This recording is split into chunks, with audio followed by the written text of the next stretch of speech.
Ladies, gentlemen, many of you know I have been aggressively investing in a new sector, a trippier sector of the stock market. And of course, we're talking about the use of psychedelics to treat some of the major issues plaguing society when it comes to depression, opioid addiction, ADHD, suicide, headaches. And I've talked about this many of times in the past with my personal investment in MindMed, but so many of you were sending me messages asking me to review the recent IPO of another psychedelic company called Compass Pathways that just exploded on its IPO, running up 70% with $1 billion valuation. So we're going to do an overview of this company. We're going to compare it to my investment in MindMed, and then obviously I'm going to offer you my humble and personal opinion. So in the clarity of my transparency, I'd appreciate it if you'd smash that like button, folks. But let's jump. Practice.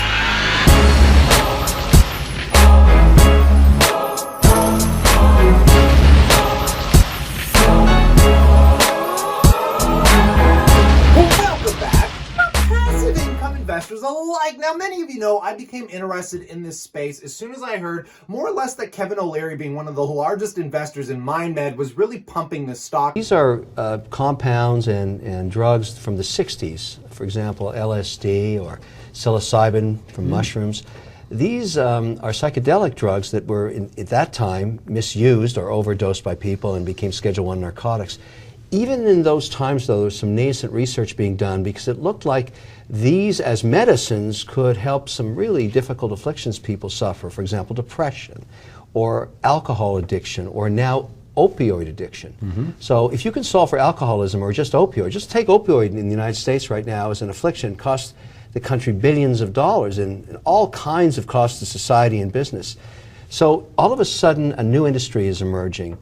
Psychedelics as medicine. And I did some research, some due diligence, and I started making some pretty aggressive investments. Keep in mind, these are some of the most riskiest investments in the market you can make, and I'll explain that further as we move forward. But taking a look at Compass, which trades on the NASDAQ under CMPS, let's just do a quick review of the most recent news about this company, and then we'll get into the overview here real quick. But according to this, it says shares surged 70.6% to close at $29 in the stock market today, lifting the market cap to about $1 billion. They debut comes a day after Compass announced an upsized pricing for its IPO. It is backing from a billionaire investor and PayPal co-founder, Peter Thiel. So it's nice seeing these really large investors start finding different ways into this space, because essentially once these companies get to FDA approval, it'll be nice to see the backing that they have. But the London-based company, which is researching a therapy using a main ingredient in the hallucinogenic mushrooms, said in a release late Thursday that the IPO price at $17 a share, that was up from the initial expectations for $14 to $16 announced earlier in the week, putting the valuation at about $544 million. Now, I hate recent IPO'd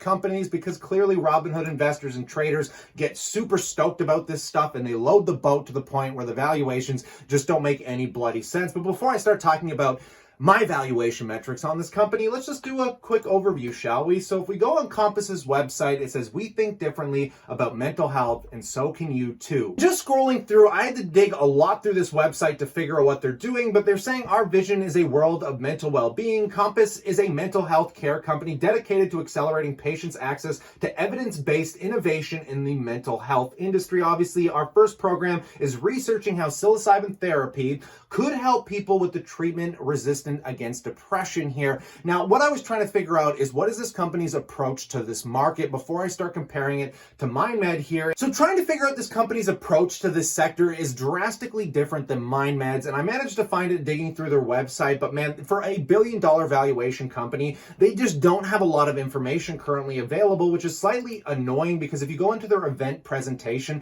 they actually have nothing available here. So there's no way you can truly learn about what this company is involved with other than by the basic information on how they plan on treating people with depression, in which here we have the 3 phases you will go through if this is something that you want to try yourself. In phase 1, we got preparation. In these first preparation sessions, the therapist and patient get to know each other and form a trusting relationship so the patient can feel supported and at ease during the psilocybin session. Now, number 2, the psilocybin session itself, the patient lies down on a bed in a comfortable room designed specifically for the session. They receive a dose of psilocybin in capsules. During the experience, patients listen to a specifically designed music playlist and wear an eye mask to help them focus internally. The psilocybin experience typically lasts 6 to 8 hours. A therapist and an assisting therapist are present throughout the session. Now, number 3, the integration. When patients are encouraged to discuss their experience of psilocybin session, the goal is for the patients, with guidance from their therapist, to generate their own insights and ideas from the experience to change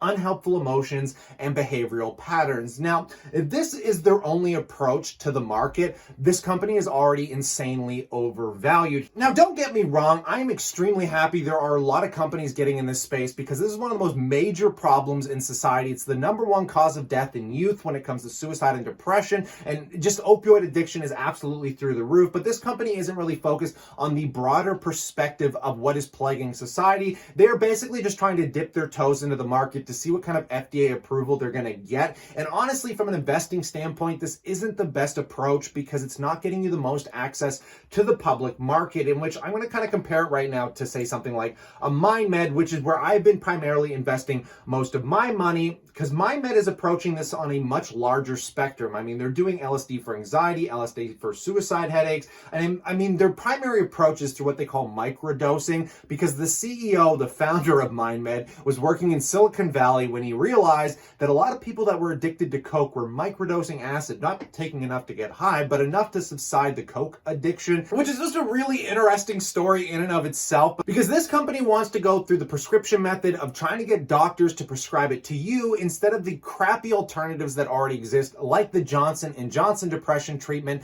that is ketamine, which has just wicked, horrible side effects. And I have talked about many of this stuff in the past, so I will leave the links to my other MindMed videos in the description below here, folks. But even just scrolling through MindMed, you're just going to see the broader picture, as they also want to do the clinical setting therapy, but I think they are trying to approach that more for the opioid-based addictions, people that are like heavily affected by drugs, as they're saying you can use these psychedelic effects to literally subside all of the addictions and get you past it. And then they're going to try and use the anxiety, the depression, the suicide headache side of it as a microdosing method, in which if they can get FDA approval, they could partner with Johnson & Johnson or whatever and mass scale these drugs to help society out, which is a much better business model here, folks. And my other biggest concern here is the fact that this company, aside from having no event presentation, if you go into their most recent filings and news report, like they said in the initial offering, that literally a day before the IPO, I think they were kind of predicting a super massive hype train that was about to come on. So they issued another 920,000 shares at $17 a share, raising them about another $15.6 million. So if there's, needless to say, this company is extremely well funded to try out some of these trials to see what the FDA is eventually going to say for them. But this is not a good thing for investors. It's diluting the shares. But again, you can't really say much about a brand new company that has no proven business model. And like I said, if you guys are investing in this space, you have to imagine that you're just throwing money to the wind and don't expect it to come back. I'm investing in MindMed as one of my highest risk plays, but it's essentially because I have personally been affected by some of these problems they talk about, and I want to see society go into a better place. So if I can offer some initial investment money for them to get through these trials, which is very expensive. I don't like drug companies because, again, we're talking 2 to 3 years out before any of this is going to become proven. But thanks to this recent IPO, it's giving me a little sign of light that, you know, the markets are becoming aware of this. I feel like there may be a future hype train because these are trillion-dollar problems. And I always told you guys, if I'm making high-risk bets, I only want to make it on companies that are approaching